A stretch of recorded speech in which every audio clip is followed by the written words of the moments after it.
그제 6.25 73주년 기념행사에서 뉴스거리가 참 많습니다. 어제 저희가 북파공작 첩보부대 소속의 한 90대 참전용사가 한동훈 장관에게 고마움의 쪽지를 건네서 잔잔한 감동을 줬다, 이 얘기를 전해드렸었는데요. 또 하나, 한 장관이 휴대전화를 분실해서 경찰까지 출동하는 일이 있었습니다. 여러 뒷얘기 한번 만나보겠습니다. 찾아오신다. 하나, 둘. 안녕하십니까, 장관님. 감사합니다. 기대가 큽니다. 저도 기대가 커가지고. 천천히 하세요. 제가 별로 시간이 굉장히 많으니까 천천히. 이걸 내드릴게요. 장관님 사인 한번 해주세요. 오늘은 또 사인 온라인. 한자, 인자, 문자. 감사합니다. 내 폰. 나 찍었어.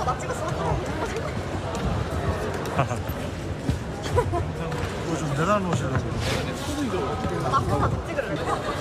내가 아까 의자에 의자에 놔두셨나? 핸드폰이 부실돼가지고.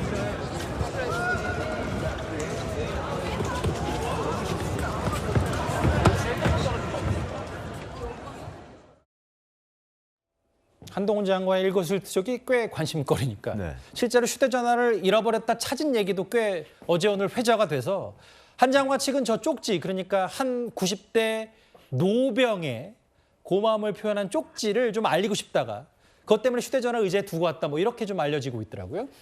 그렇죠. 그 쪽지를 건네받으니까 사실 그 쪽지를 휴대전화로 해서 사진을 찍었다는 거 아니겠어요? 사진을 찍고서 이제 그 쪽지를 가지고 그 노병하고 주변 몇몇 분들하고 대화를 나누는 와중에 이제 그걸 아마 휴대전화를 자기 자리에 놓은 모양이에요. 예. 근데 그때 이제 다른 사람이 그걸 발견하고 이 휴대전화는 굉장히 중요하다. 근데 아마 그때는 한동훈 법무부 장관이 이석을 한 뒤이기 때문에 그걸 그 사람이 이제 가지고 경찰서에다가 결국 신고를 한 거죠. 분실 신고를. 그래서 이제 찾게 됐는데 결국 이 쪽지를 촬영하고 나서 약간 어떤 신경을 못 쓰는 사이에 분실했고, 그래서 한동훈 장관 측이 이제 경찰에 신고를 하니까 경찰에서 그때 당직팀이 출동을 했다고 하죠. 그렇게 돼서 이제 그걸 신고했던 그러니까 분실 신고를 했던 또 하나의 참전 용사, 그렇게 해서 연결이 돼서 이제 찾았다고 이렇게 알려지고 있습니다. 예. 일부 보도에 따르면 또 이런 내용도 전해드리더라고요. 그러니까 이 6.25 기념행사에 참석한 재향군인 A씨가 의자에 있던 한 장관의 휴대전화를 찾았고, 그날이 일요일이었으니까 법무부에 좀 전화를 했더니 전화 연결이 안 됐고, 동네 파출소에 신고를 해서 서류 봉투에 꽁꽁 싸맨 상태에서 경찰에 넘겼다.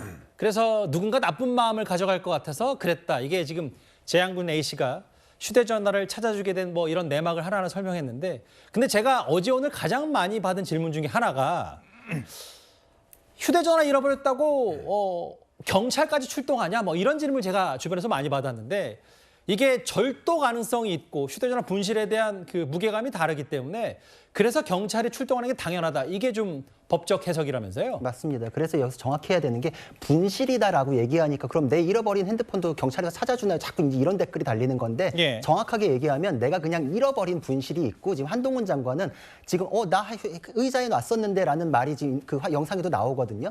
자기가 어디에 뒀는지를 아는 물건에 대해서는 원칙적으로 누가 집어가면 절도 혐의가 문제되고, 내가 어디에 뒀는지가 잘 기억이 안 날 경우엔 점유이탈물 횡령죄가 문제됩니다. 여기서는 지금 좋은 마음으로 재향군인께서 가져가셨지만 누군가 가져간 거는 확실하잖아요. 이럴 때는 원칙적으로 절도 혐의에 대한 형사 사건입니다. 그리고 예. 이 형사 사건에 대해서 신고를 했을 때 지금 범죄 현장에서 방금 그랬습니다. 이러면 경찰이 원칙적으로 출동을 해요. 제가 했던 사건에도 있었고 예. 판례에도 있어요.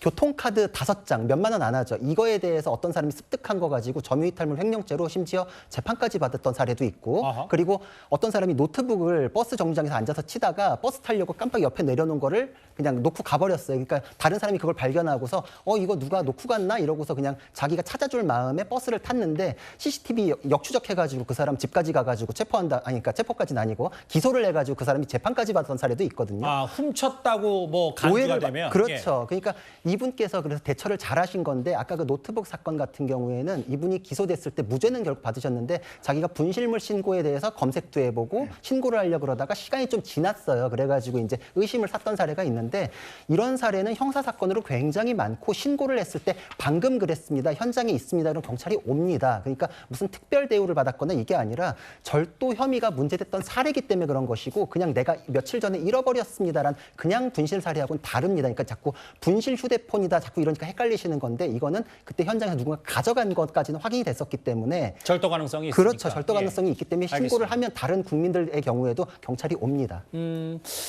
90대 참전 연사가 한동훈 장관에게 잠깐 화면에 나왔던 저 편지 고마움을 표시하라 보낸 저 쪽지와 관련해서요.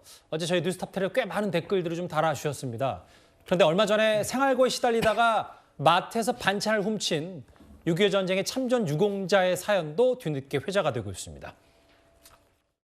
퇴각하지 말고 뺏기지 말고 증오도 확보하고 있어라 이렇게 됩니다. 하나를 지키는데 코딱지만을 삼아놔야 500명이 죽었어요. 인격적으로 차별받고 법적으로 차별받고 목에 힘주고 다닐 사람이 한 사람도 없는 거예요. 전부가 대한민국에서 1등 거지요. 정부에서 인정받지 못하다가 금년에야 처음 보상금도 받고 5천 초청을 받고 나는 기쁜데 북한에 보낸 킬러 동지들을 생각하니까 그때 목이 메더라고. 생활고에 힘들어서 식료품을 훔친 요즘 최근 뉴스도 봤고 실제로 이제 윤석열 정부가 어쨌든 이 정규군이 아닌 켈러 부대원들에 대한 유공까지 챙기면서 그런저런 얘기가 지금 회자가 좀 되고 있습니다. 그렇죠. 이게 보훈이라는 게 제가 거듭 말씀드리지만 과거의 문제가 아닙니다. 보훈은 결국 현재와 미래에 대한 문제이거든요. 왜냐하면 국가를 위해서 헌신한 사람들에게 어떤 대우를 해주냐에 따라서 앞으로 이 제복을 입은 이 사람들이 어떻게 국가를 위해서 헌신할지 뭐 그런 걸 결심하는 거 아니겠습니까? 근데 참 안타까운 게 6.25 참전 용사들 같은 경우 지금 유공자가 한 5만 명 넘는 걸로 알고 있습니다. 생존하신 분들이. 근데 이분들이 기본적으로 받는 수당이 39만 원 정도 받아요. 거기에다가 이제 80세가 넘으면 생활 보조금으로 10만 원 정도 더 받고 또 자치단체에서 나오는 뭐 지원 금액이 있습니다. 지금 이번에 그 부산에서 이 마트에서 식료품을 훔친 분 같은 경우는 약 한 60만 원 정도 받으셨다고 그래요. 단칸방에 사시면서 사실 60만 원 가지고 한 달을 살기는 굉장히 어렵습니다. 이제 그렇다 보니 이게 지금 이분이 이제 마트에서 기본적인 식료품들 이걸 이제 한 7차례 정도 훔치다가 이제 적발이 된 그런 상황인데 참 안타까운 사실입니다. 이 국가를 위해서 헌신하다 보면 가족들을 잃을 수도 있고 또 떨어질 수도 있고 여러 가지 어려움을 겪을 거 아니겠습니까? 그러니까 이분들의 어떤 최소한의 어떤 생계 이런 것들은 국가가 이제 보장을 해줘야 되는 그런 상황인 것 같습니다.